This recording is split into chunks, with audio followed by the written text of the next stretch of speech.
साथियों नमस्कार। साथियों, आज उसी क्रम को आगे बढ़ाते हुए जो समाज सुधारकों का क्रम चल रहा था और समाज में जो व्याप्त बुराइयां थी उनके खिलाफ जिन लोगों ने काम किया और बुराइयों के खिलाफ उन्होंने आंदोलन चलाए, उसी क्रम को आगे बढ़ाते हुए आज एक नाम सबसे पहले जस्टिस पार्टी आंदोलन के नाम से भी उसे जाना जाता है। और इस पार्टी में पेरियार साहब की बड़ी भूमिका रही। पेरियार साहब ने इस आंदोलन में जुड़ कर के काम लिया, जिनका पूरा नाम भी रामास्वामी नायकर था, जिनको पेरियार के नाम से जाना जाता है। वह जस्टिस पार्टी के अध्यक्ष भी रहे थे। 1937 में रामास्वामी नायकर को जस्टिस पार्टी का अध्यक्ष बनाया गया था और इससे पूर्व 1916 में मुदालियर और त्यागराज चेट्टी के द्वारा 1916 में पहली बार इतर ब्राह्मण संस्था का गठन करके एक उदारवादी संघ बनाया गया, जिसे बाद में जस्टिस पार्टी के नाम से ये प्रसिद्ध हुआ। ये उदारवादी संगठन आगे चलकर जस्टिस पार्टी के नाम कहलाया और इसी के पहले अध्यक्ष रामास्वामी नायकर को बनाया गया था। तो 1937 में वो अध्यक्ष बनते और समाचार पत्र भी एक जस्टिस नाम का निकाला गया था, जिसमें कि व्याप्त बुराइयां और जो एक वर्ग का शोषण होता था उसकी खिलाफत करना। असहयोग आंदोलन में पेरियार साहब ने बड़ा भाग लिया था, गांधी जी के साथ जुड़ गए थे और इसी तरह से आगे चलकर अन्नादुर्रे कांचीपुरम की तंतु व जाति से वो बिलोंग करते थे, अन्नादुर्रे। और अन्नादुर्रे ने ही इसका नाम 1944 में जस्टिस पार्टी का नाम द्रविड़ कड़गम 1944 में उन्होंने इसका नाम द्रविड़ कड़गम नाम से रखा। और यही पार्टी 1949 में जब देश का विभाजन हो गया तो स्वतंत्र भारत में द्रविड़ मुन्नेत्र कड़गम यानी कि डीएमके, द्रविड़ मुन्नेत्र कड़गम डीएमके के नाम से रखी गई, जिससे कि अन्नादुर्रे 1962 में राज्यसभा मेंबर बनाए गए और बाद में फिर अन्नादुर्रे तमिलनाडु के मुख्यमंत्री भी बने। तो ये जस्टिस पार्टी की एक तरक्की थी कि जो एक समाज सुधारक के रूप में विकसित होकर आगे एक स्वतंत्र पार्टी के रूप में वो बनी और आज भी ये पार्टी चल रही है, डीएमके। तो इस तरह से जस्टिस पार्टी के विषय में मुझे विशेषकर जो एक सच्ची रामायण लिखने वाले पेरियार साहब थे उनके विषय में मुझे ये बताना था। इसके बाद अब बात करते हैं बी.आर. अम्बेडकर साहब के विषय में। और बी.आर. अम्बेडकर साहब का जो जन्म है 14 अप्रैल 1891 में उनका जन्म होता है। देखिए 90 में ज्योतिबा फूले साहब ख़त्म हो जाते हैं तो फिर उनकी विचारधारा को आगे बढ़ाने के लिए 91 में बाबा साहब आ जाते हैं और बाबा साहब ने इस बहुजन समाज को काफ़ी आगे बढ़ाते हुए मैं पहले थोड़ी सी एक बात उनके विषय में बता दूं कि बाबा साहब की जो पत्नी थी उनका नाम रमाबाई था, लेकिन वो 1935 में ख़त्म हो जाती हैं। फिर उसके बाद उन्होंने दूसरी पत्नी डॉक्टर शारदा कबीर उनसे शादी की 48 में, और 56 में फिर बाबा साहब की मृत्यु हो जाती है। उनकी दूसरी शादी के 8 साल बाद ही बाबा साहब ख़त्म हो जाते हैं। तो एक महू जगह पड़ती है इंदौर में, MP में, वहाँ इनका जन्म होता है। महार जाति में थे ये, और इन्होंने जो लड़ाई लड़ी वो शूद्र जाति की, जिन्हें छोटी जाति कहा जाता था, उनके हित के लिए लड़ाई लड़ी। और उनके ये मानना था कि ये लोग नैतिक रूप से और भौतिक रूप से विकसित होने चाहिए। बाबा साहब इन्हीं 2 दिशाओं में काम करने वाले व्यक्ति थे। इस जाति के लिए वो भौतिक और नैतिक दोनों विकास देखना चाहते थे। भौतिक विकास और नैतिक विकास ही इस जाति का नहीं था, इसलिए ये जाति नीचे को जा रही थी। तो इसी को देखते हुए कि इस जाति का नैतिक और भौतिक विकास हो, इसके लिए उन्होंने बहिष्कृत हितकारिणी सभा का गठन किया। बहिष्कृत शब्द उन्होंने इसलिए दिया क्योंकि ये जाति बहुत ज़्यादा बहिष्कृत रूपी निवास करती थी। एक तरह से बहिष्कृत जाति थी जिसका बहिष्कार किया जा चुका हो।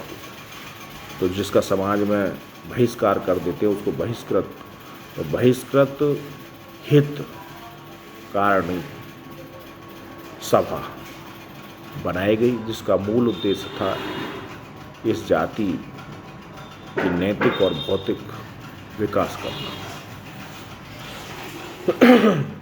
इन्होंने 1920 में all India depressed class federation का गठन किया। All India depressed class federation 1920 में इसी उद्देश्य से बनाई गई थी। 1924 में फिर इन्होंने बहिष्कृत हितकारिणी सभा का गठन किया। महार आंदोलन चलाया क्योंकि लोग, कोई कुएं से पानी नहीं पीने देता था, कोई मंदिर में नहीं जाने देता था, कोई तालाब से पानी नहीं पीने देता था। तो इन सब कुरीतियों को दूर करने के लिए उनका महार आंदोलन चला। 1927 में मराठी बहिष्कृत भारत नामक एक पत्रिका का प्रकाशन भी उन्होंने किया, और ये भी समानता के सिद्धांत का प्रचार करने के लिए पत्रिका प्रसारित की गई। समाज में इसी को देखते हुए समाज समता संघ बनाया गया, उसकी स्थापना की। मजदूरों के हितों की रक्षा के लिए, क्योंकि मजदूरी नहीं देते थे लोग, उनसे ज़्यादा काम लेते थे, तो मजदूरों के हितों की रक्षा के लिए 1936 में एक स्वतंत्र श्रमिक पार्टी का गठन किया। उसके बाद 1930 में जब बाबा साहब ने राष्ट्रीय राजनीति में प्रवेश किया और उनके लिए एक अलग मताधिकार की मांग की गई, क्योंकि बाबा साहब उस समय तक काफ़ी ऊपर का चेहरा बन चुके थे, लोग उन्हें छोटी जाति का नेता मानने लगे थे। तो फिर ब्रिटिश पीरियड में तीनों गोलमेज सम्मेलन में उन्होंने भाग लिया। अब गोलमेज सम्मेलन में भाग लेने पर जो वहाँ के ब्रिटिश प्रधानमंत्री थे मैकडोनाल्ड, वो खुद चाहते थे कि भाई ये भारत तो जातियों में ही बंटा रहा है। वो यहाँ इस देश की कमजोरी को समझ चुके थे, तो उन्होंने ये सोचा कि भाई चलो ठीक है, टुकड़े हों भारत के। तो इस बात को गांधी जी भांप चुके थे। तो बाबा साहब की जो ये डिमांड थी कि अलग चुनाव, मताधिकार अलग हो, इस बात को लेकर अंबेडकर जी के साथ उनका एक ऐतिहासिक समझौता हुआ, जिसे पूना पैक्ट समझौता कहा जाता है। ये जो पूना पैक्ट समझौता है 16 अगस्त 1932 को, अगस्त नहीं 16 अगस्त 1932 को तो ये मैकडोनाल्ड ने घोषणा की थी। मैकडोनाल्ड ने कम्युनल अवार्ड की घोषणा जब करी, दलित वर्ग को भी अलग निर्वाचन का अधिकार दिया, तब अगले महीने सितंबर में 24 सितंबर 1932 को जब पूना पैक्ट हुआ था, इसके अलग अलग निर्वाचन मंडल समाप्त कर दिया गया। अंबेडकर जी इस बात को मान गए क्योंकि अंबेडकर जी पढ़े लिखे आदमी थे और वो देश की स्थिति को जानते थे और वो देश का बंटवारा हो या देश के बंटवारे के विषय में अंग्रेज नई चाल खेलें, इस बात को वो भली भांति समझ चुके थे और उन्होंने तुरंत ही इस बात को मानकर गांधी जी का साथ दिया, जो इतिहास में पूना पैक्ट 24 सितंबर 1932 को के नाम से जाना जाता है।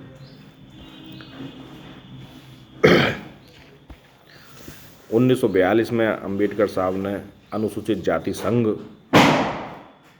का एक अखिल भारतीय दल के रूप में गठन किया। हिंदू धर्म के भेदभाव से निराश होकर उन्होंने बहुत सी जो ऐसी जाति थी 1950 में उनके साथ मिलकर बौद्ध धर्म स्वीकार किया, बौद्ध धर्म में दीक्षा ली, बौद्ध धर्म अपनाया। वो कहते थे कि मैं हिंदू धर्म में पैदा जरूर हुआ हूँ लेकिन मरूंगा नहीं, ये उनका कथन था। तो ये तो सत्य है कि कर्म ही अंतिम सत्य है। हिंदू धर्म की यही एक विशेषता है कि हिंदू धर्म कर्म की आज़ादी देता है। आप अपना निष्काम कर्म करिए, आप जिस धर्म को चाहें उस धर्म को मानिए, जिस धर्म को ना चाहें उस धर्म को मत मानिए, जिस देवता को चाहें उसकी पूजा करिए, जिस देवता को ना चाहें उसकी पूजा मत करिए। हिंदू धर्म इस बात की इजाज़त देता है, यही इस धर्म की सबसे बड़ी विशेषता है। ये धर्म हठी धर्म नहीं है, जैसे कि और धर्मों में रास्ते बताए गए कि नहीं आपको ऐसा ही करना है। हिंदू धर्म में ऐसा कुछ नहीं है कि आपको ऐसा ही करना है। यही इस धर्म की सबसे बड़ी खूबी है। इस बात को विवेकानंद जी जानते थे, इसलिए उन्होंने हिंदू धर्म को श्रेष्ठ धर्म बताया। तो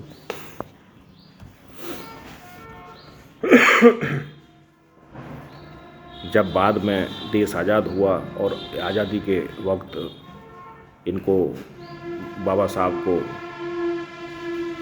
विधि मंत्री बनाया गया, तो ये हिंदू कोड बिल लाना चाहते थे, लेकिन हिंदू कोड बिल जिस स्थिति में बाबा साहब लाना चाहते थे उस स्थिति में वो लागू नहीं हो सका, क्योंकि ये देश हमारा जातियों में बटा हुआ था और बाबा साहब इन सब जातियों को हटाकर सभी को एक नागरिक के रूप में देखना चाहते थे। और वास्तव में जिस दिन हमारे देश से जाति का टैग हट जाएगा, लोग जातिवादी मानसिकता छोड़कर कर्मवादी रास्ते पर चलना शुरू कर देंगे, उस दिन बाबा साहब का ये सपना भी पूरा होगा और ये देश बहुत तेज़ी से विकास करेगा। इस काम को होने की बहुत ज़्यादा ज़रूरत है। हमें जातियों में विश्वास नहीं रखना चाहिए, ना ही जाति कुछ होती है, कर्म ही जाति होती है और जातियाँ समय के अनुसार बदलती चलती रहती हैं। पिछले इतिहास को देखा जाए तो कितनी जातियाँ बनी और ख़त्म हो गई, नई नई जातियाँ बनती चली जाती हैं। आज तो आधुनिकता के दौर में हम देखें तो अब नई जातियाँ डेवलप हो चुकी हैं। डॉक्टर जाति बन गई है, एक ड्राइवर जाति बन गई है। पहले कोई ड्राइवर नाम की कोई जाति नहीं थी, आज ड्राइवरों की संख्या करोड़ों में है। दूधियाओं की जाति बन गई है। तो नई नई जातियाँ बनती चली जाती हैं ये, और जिस काम को पैतृक काम कर लिया जाए तो वो जाति बन जाती है। यही सत्य है और ये सब कर्म में ही निहित है। यदि हम कर्म को देखें तो जाति उसी में समावेश होती है और यही इस भारत हिंदू धर्म की एक विशेषता भी है। ये केवल हिंदू धर्म में ही मिलता है। तो ये बाबा साहब के विषय में कुछ बातें ऐसी थी। हालांकि दलितों के लिए महात्मा गांधी ने भी काफ़ी कार्य किया। दलितों के लिए फिर महात्मा गांधी ने हरिजन नाम का एक पत्र भी निकाला 1932 के बाद, और उन्होंने हरिजन पत्र को निकालने के लिए 1933 में एक साप्ताहिक अखबार का प्रतिपादन किया।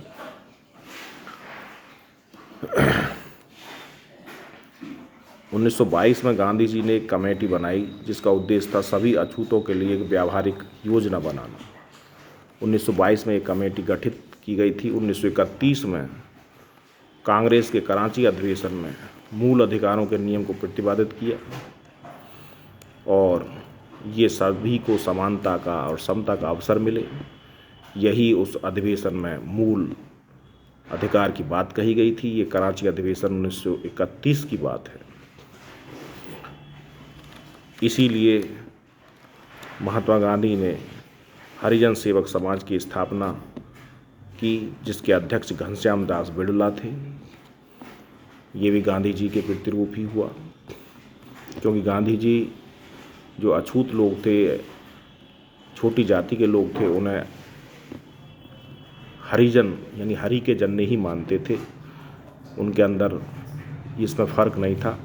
वो समान भाव से उनको सम्मान देते थे और इसीलिए उन्होंने इनको हरिजन नाम दिया। जातिवाद उनके अंदर ये नहीं था। उसके बाद बम्बई में ही 1932 में all India depressed class association की स्थापना की गई थी। गांधी जी ने तो एक लड़की को पुत्री के रूप में स्वीकार भी किया था, जो एक दलित लड़की थी। इस तरह से गांधी जी का भी कुछ रोल उस समय की राजनीति में था। तो ये चीज़ें कुछ ऐसी हैं कि जो आपको ज़रूरत थी। इसी क्रम में आगे बढ़ाते हुए मैं थोड़ी सी बात चंपारण सत्याग्रह की बताता हूँ। चंपारण सत्याग्रह एक ऐसा सत्याग्रह 1917 में किया गया था और ये ऐसा सत्याग्रह था जिसमें गांधी जी को महात्मा की उपाधि रविन्द्रनाथ टैगोर के द्वारा दी गई थी। रविन्द्रनाथ टैगोर ने गांधी जी को महात्मा की उपाधि से संभूषित किया था और इस सत्याग्रह का जो विरोध करने वाले व्यक्ति थे वो NG रंगा थे। गांधी जी ने 3/20 हिस्से में नील की खेती करना अनिवार्य था। इस चीज़ का विरोध करने में सहयोग करने के लिए गांधी जी बिहार गए। वहाँ एक राजकुमार शुक्ल नाम के व्यक्ति चंपारण में गांधी जी को बुलाया। जब गांधी जी वहाँ पहुँचते हैं तो गांधी जी के साथ जाने वाले लोगों में doctor Rajendra Prasad, Brajkishore, CF Andrews, Anugrah Narayan Singh, Rajkishore प्रसाद, HS गोलाक, नरहरि पारिक और JB कृपलानी और महादेव देसाई, ये लोग साथ थे। अक्सर ये नाम मैंने इसलिए तुम्हें सभी नाम बताए हैं क्योंकि अक्सर 3 नाम दे दिए जाते हैं, एक नाम नहीं दिया जाता और पूछा जाता है क्वेश्चन के कौन चंपारण सत्याग्रह में साथ गांधी जी के साथ नहीं था। वो नहीं वाला पूछता है, तो इसलिए ये सभी नाम आपको मालूम होने चाहिए। तो अंत में सरकार गिर गई और तिनकटिया पद्धति को समाप्त किया गया और अवैध वसूली का 25% वापस करने पर सरकार राजी भी हुई। तो इस तरह से ये चंपारण सत्याग्रह 1917 सफल हुआ और इससे गांधी जी की और प्रसिद्धि बढ़ गई। तो ये बातें मैंने चंपारण सत्याग्रह की और इसी वीडियो में मैंने जोड़ दी हैं। अब इससे अगली वीडियो मैं बनाऊंगा क्योंकि मैं 20 मिनट से ज़्यादा की वीडियो नहीं बनाता हूँ, जिससे कि इस लेक्चर को सुना जा सके आराम से और बच्चे भी 15 या 20 मिनट से ज़्यादा किसी भी लेक्चर को सुनना पसंद नहीं करते आज के इस भौतिक युग में। 1 घंटे की वीडियो को तो बिल्कुल नहीं, आधा घंटे की उन्हें भारी पड़ जाती है। तो इसलिए 20 मिनट की वीडियो बनाने का निर्णय लिया गया। आप लेक्चर को सुनें, अधिक से अधिक शेयर करें और अपनी स्टडी को आगे जारी रखें। अधिक से अधिक शेयर करके मेरा अनुरोध है कि सब्सक्राइबर अधिक से अधिक मेरे बढ़ें। अधिक से अधिक शेयर आप करेंगे, पढ़ने वाले बच्चों को लाभ मिलेगा, क्योंकि शिक्षा एक सबसे बड़ा दान है। और यदि आप मेरे सब्सक्राइबर बढ़ाते हैं तो उससे मुझे भी और अच्छी तरह से इस वीडियो को बनाने में आनंद मिलेगा। नमस्कार।